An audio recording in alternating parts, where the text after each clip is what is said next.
ومن جاهد فإنما يجاهد لنفسه إن الله لغني عن العالمين.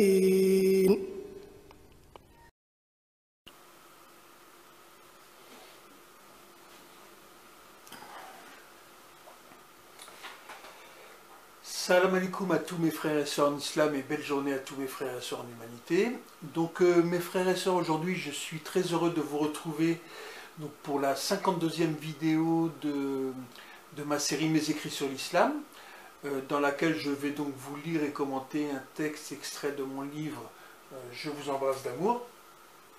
Donc livre composé donc d'écrits poétiques et politiques et philosophiques sur l'islam.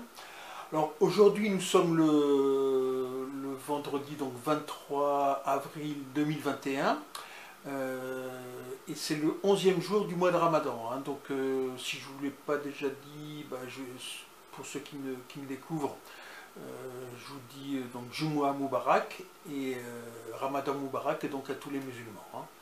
Alors aujourd'hui j'ai choisi de vous lire un texte de mon livre qui s'appelle Ouïghours, Palestine, nous sommes courageux car l'amour vaincra l'injustice, c'est une promesse d'Allah. Donc je vais vous lire ce texte et après je vais vous le commenter. Hein. Alors, nous sommes courageux. Salam alaikum, la paix sur vous. Chers frères et sœurs, l'amour vaincra l'injustice car c'est une promesse d'Allah. Il y a bien sûr une grande oppression sur les musulmans dans le monde, en Chine, Birmanie, Palestine, Syrie, Irak et ailleurs, ainsi que sur nos sœurs voilées en France, et aussi sur nos frères et sœurs non musulmans par ce système illumaçon capitalo-sioniste. Mais nous sommes courageux, comme l'était Muhammad sallallahu alayhi wa sallam, et nous sommes nombreux, 1,5 milliard de musulmans sur terre, plus nos frères et sœurs non musulmans, qui n'acceptent plus ce système injuste, soumis aux marchands d'armes, de pétrole et de médicaments. Donc nous allons nous unir par-delà ces frontières imaginaires et établir sur terre un monde de paix, de justice et d'amour pour nous et nos enfants, Inch'Allah. Love Action, United People, Islamic Union, paix, shalom, salam, pêche, alom, alam, Stéphane Amari. Et donc maintenant je vous mets le verset que j'ai mis à la suite de ce texte. Ô les croyants, soyez fermes en votre foi en Allah, en son messager, au livre qu'il a fait descendre sur son messager, et au livre qu'il a fait descendre avant. Quiconque ne croit pas en Allah, en ses anges, en ses livres, en ses messagers et au jour dernier, s'égare loin dans l'égarement. Coran sourate An-Nisa, les femmes, verset 136. Donc voilà mes frères et sœurs. Alors, je vous ai lu ce texte parce que, toujours par rapport à ce qui se passe aujourd'hui dans le monde concernant les musulmans, alors, ceux qui vivent une situation très difficile, bon, il y en a d'autres, hein, vous avez ce qui se passe au Yémen, ce qui se passe en Palestine depuis plus de 70 ans, les Rohingyas en Birmanie, mais à l'heure actuelle, disons, ceux qui sont vraiment opprimés, torturés, je pense le plus sur la terre, c'est les Ouïghours, nos frères musulmans en Chine. Donc là, il y a plusieurs millions de personnes internées dans des camps, des femmes qui sont violées, ils sont torturés, ils sont esclaves justement pour fabriquer des produits que nous consommons en France et en Europe, dans les pays occidentaux. Donc alors il y a quelques réactions qui commencent à venir de la part par exemple des États-Unis, un peu de l'Union européenne, etc. Mais je pense que c'est à chacun de nous, à titre individuel, de prendre des mesures pour être vraiment efficace. Alors une des mesures les plus efficaces pour faire pression sur ces pays. Alors déjà pourquoi les musulmans sont opprimés dans le monde? Pourquoi? Parce que l'islam c'est la vérité, et à l'heure actuelle, le système, j'en ai parlé dans une vidéo, ce système illumaçon capitalo-sioniste base tout sur le capitalisme, c'est-à-dire la consommation, et ce qui dérange le plus le capitalisme, c'est les croyants. Alors ils ont réussi à éliminer les chrétiens, puisqu'en France, par exemple, pour vous donner un ordre d'idée, au début du siècle, je crois qu'il y avait à peu près, fin du XXe siècle, dans les années 50, il y avait à peu près 40% de Français qui étaient chrétiens catholiques, et là on est descendu à 5%. Donc c'est-à-dire que vous n'avez plus que des consommateurs. Ceux qui ont pris la relève, c'est les musulmans. Donc c'est pour ça qu'aujourd'hui en France, par exemple sur nos sœurs voilées qui font continuellement ils parlent de l'islam à la télé toute la journée, c'est l'islam maintenant qui les dérange. Ils ont réussi à éliminer les chrétiens, les catholiques, puisqu'il n'y a plus beaucoup de catholiques dans les églises, etc. Les gens ne pratiquent plus, disons.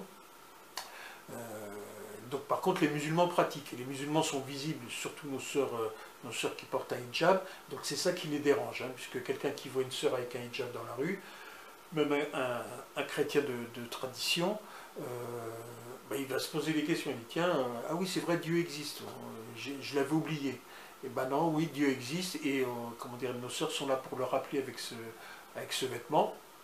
Elles le font par adoration pour Allah, mais Allah est le meilleur stratagème, donc il utilise aussi nos sœurs voilées pour rappeler à ceux qui se sont perdus, qui ne croient plus ou qui n'ont plus d'éducation religieuse, que Dieu existe. Donc c'est ça qui dérange le système capitaliste. Alors la Chine, bien sûr, est un grand pays capitaliste, c'est plus un pays communiste, c'est le capital à fond la caisse. D'ailleurs, j'ai entendu, pour inciter les gens à vacciner, ils leur donnent des bons d'achat. Donc tout est sur la consommation. C'est uniquement ça qui les intéresse. Et les Ouïghours les dérangeaient, puisque les Ouïghours, c'est des musulmans, donc c'est des croyants. Donc ils vont contre ce système capitaliste. Alors, il faut utiliser les armes de l'adversaire. Donc les capitalistes, ils vivent comment? Ils vivent en vendant des produits. Donc nous, si on veut lutter contre un système injuste, en tant que musulmans et en tant que non-musulmans, puisque je l'ai rappelé dans mon texte, nous sommes 1,5 milliard de musulmans, donc c'est comment dire, un quart de la population à peu près, mondiale, donc c'est une force extraordinaire, alhamdoulilah. Donc nous, l'arme que nous avons, c'est le boycott. Alors, c'est pas facile, même moi des fois je me fais avoir en achetant des produits chinois, parce que des fois j'ai un manque d'attention. Alors, je vous ai fait un petit... Donc, c'est à chacun de nous, en fait, de faire attention. Alors, c'est vrai qu'il n'y a plus beaucoup de produits fabriqués en France dû à l'incompétence de nos hommes politiques. C'est aussi pour ça que j'en ai parlé dans d'autres vidéos, qu'il faut que les musulmans s'engagent en politique pour que la France redevienne un grand pays, et qu'on produise en France, qu'on fasse travailler nos citoyens musulmans ou non musulmans, bien sûr. Donc, l'arme que nous avons... la plus efficace contre le système capitaliste, c'est le boycott. Alors, si vous souhaitez boycotter les produits chinois, donc maintenant c'est plus marqué Made in China, ou très peu. Maintenant c'est marqué Made in RPC. Donc RPC c'est République Populaire de Chine. Donc ils ont essayé de cacher leur nom de Chine. Sinon vous avez donc sur chaque produit qui vient de Chine, vous avez un code barre comme dans tous les produits que vous achetez en magasin. Et les produits qui commencent de Chine commencent par les chiffres 690, donc jusqu'à 695. Donc tout ce qui commence par 690, 91, 92, 93, 94, 95, c'est les produits qui viennent de Chine. Donc il faut le faire savoir, il faut donner le message comment dire, à nos frères et sœurs musulmans et non musulmans, de faire attention, si vous ne trouvez pas de produits fabriqués en France que vous souhaitez, vous avez d'autres pays asiatiques qui fabriquent des produits de consommation. Alors vous avez des pays musulmans aussi, la Malaisie, l'Indonésie, etc. Donc c'est à nous de faire cet effort de ne pas acheter n'importe quoi à n'importe qui. Et Inch'Allah, peut-être qu'avec ce moyen de pression, c'est comme ça que Gandhi en Inde aussi a réussi à libérer l'Inde, c'est en boycottant les produits anglais. C'est une des raisons. Alors, ça marche pour la Chine, donc c'est vraiment très important. Un petit coup de gueule aussi, c'est aussi contre des pays musulmans qui travaillent avec la Chine. Je pense à l'Algérie, qui a une grande partie de sa population en chômage, mais qui fait travailler des ouvriers chinois. Donc ça, c'est les hommes corrompus à la tête de l'État, qui doivent toucher des pots de vin, Allah est le plus savant, et qui font travailler des Chinois à la place de faire travailler leur peuple. Et comble du comble, c'est des sociétés chinoises qui ont construit la grande mosquée d'Alger, la nouvelle mosquée qui vient d'arriver. Donc vous avez des Chinois qui construisent la plus grande mosquée je crois, d'Afrique, enfin c'est une mosquée qui est énorme, la grande mosquée d'Alger. Et en même temps, ils torturent nos frères et sœurs en Chine. Hein. Donc c'est complètement illogique. Hein. Donc voilà, ça concerne la Chine. Alors,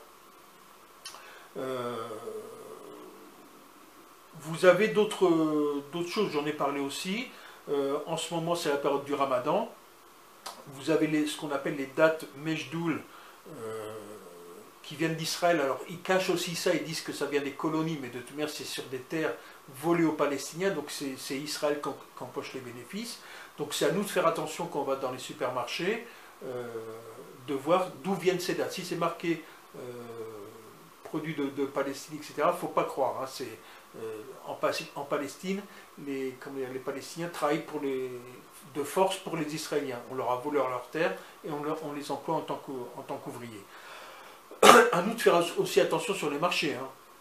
J'ai fait la remarque à un commerçant d'origine maghrébine qui vendait des fruits et légumes sur les marchés. Je lui ai dit, donc il avait des dates Mejdoul, et je lui ai dit, tu vends des dates d'Israël alors que ils massacrent nos frères en Palestine. Il me dit, mais non, ils viennent des colonies. Je dis, non, ils ne viennent pas des colonies. Tout ça, c'est du mensonge de l'occupant israélien. Ils exploitent nos frères palestiniens et ils vendent leurs dates. Mais c'est les Israéliens qui font des bénéfices. Alors, je vous conseille d'aller sur le site Alkans qui explique bien pour le boycott des dates. Alors, vous avez aussi, à l'heure actuelle, concernant le virus, c'est pour ça que j'ai dit, nous sommes courageux, nous musulmans, nous avons un avantage par rapport à nos autres frères et sœurs en humanité qui ne sont pas croyants, c'est que nous croyons en Allah, et Allah nous encourage, même si on subit des difficultés. Alors je pense aussi à nos sœurs voilées en France, j'en ai parlé dans d'autres vidéos. D'ailleurs, les quelques sœurs voilées qui vont sur les plateaux de télévision, on ne les invite pas trop, parce que les journalistes, elles les mettent en quatre. Hein. Elles répliquent, elles sont intelligentes, etc. Donc c'est pas du tout l'image qu'essayent d'envoyer les journalistes des femmes musulmanes. Hein. Alors, nous, alhamdoulilah, nous sommes épargnés en grande majorité par les phénomènes de dépression que peuvent subir nos concitoyens suite au confinement, Covid-19, etc. Ça, c'est le but du système, c'est d'enfoncer les gens dans la dépression pour leur vendre des médicaments, pour nous abrutir tout simplement. Hein. Alors, nous, de toute manière, quelles que soient les épreuves que nous subissons, comme on subit, c'est pour ça que c'est intéressant de lire le Coran, de lire la Sira. Pourquoi? Parce que les premiers musulmans aussi étaient oppressés, hein. Ils ont été torturés, le prophète lui-même, sallallahu alayhi wa sallam, a été insulté, frappé. Mais 23 ans après la révélation, le prophète, sallallahu alayhi wa sallam, sont revenus à la Mecque, et l'islam s'est implanté à la Mecque et sur toute l'Arabie, et après sur une grande partie de la terre. Hein. Donc, quelles que soient les oppressions que nous subissons en France, en Birmanie, en Palestine, en Chine ou ailleurs, l'islam vaincra, car c'est une promesse d'Allah. Et Allah nous encourage. Hein. Donc vous avez un verset parmi d'autres. Hein. Donc, et quiconque prend pour allié Allah, son messager et les croyants, réussira, car c'est le parti d'Allah qui sera victorieux. Coran Surat Al-Maïda, la table servie, versets 55 et 56. Donc voilà mes frères et sœurs. Alors, donc c'est pour ça que moi je souhaitais faire cette vidéo, c'est pour avoir une pensée justement pour nos frères et sœurs, nos sœurs ouïghours en Chine, et pour tous nos frères et sœurs qui souffrent à l'heure actuelle sur la terre, car nous en France, bon, il y a une discrimination, etc., mais bon, c'est pas du tout la situation que vivent, nos frères et sœurs en Chine, en Birmanie, au Yémen, en Syrie, en Irak et ailleurs. Donc ayons une pensée pour eux, demandons à Allah délivre nos frères et sœurs de cette oppression, et fait qu'il y ait la paix, la justice et l'amour dans nos cœurs et sur la terre entière, et que ton parti soit victorieux comme tu nous l'as promis. Alors, vous avez bien sûr aussi le prophète sallallahu salam qui nous encourage, parce qu'il sait les épreuves que nous subissons. Donc vous avez ce verset aussi, certes, il vous est venu un envoyé issu de vous, il compatit à ce que vous endurez, il est plein de sollicitude pour vous, car il est toute bonté et toute compassion pour les croyants. Coran sourate 9, verset 128. Et pour terminer, vous avez ce verset que je vais vous citer aussi. Est-ce que celui dont Allah ouvre la poitrine à l'islam et qui détient ainsi une lumière venant de son Seigneur? Malheur donc à ceux dont les cœurs sont endurcis contre le rappel d'Allah, ceux-là sont dans un égarement évident. Coran sourate 39, verset 22.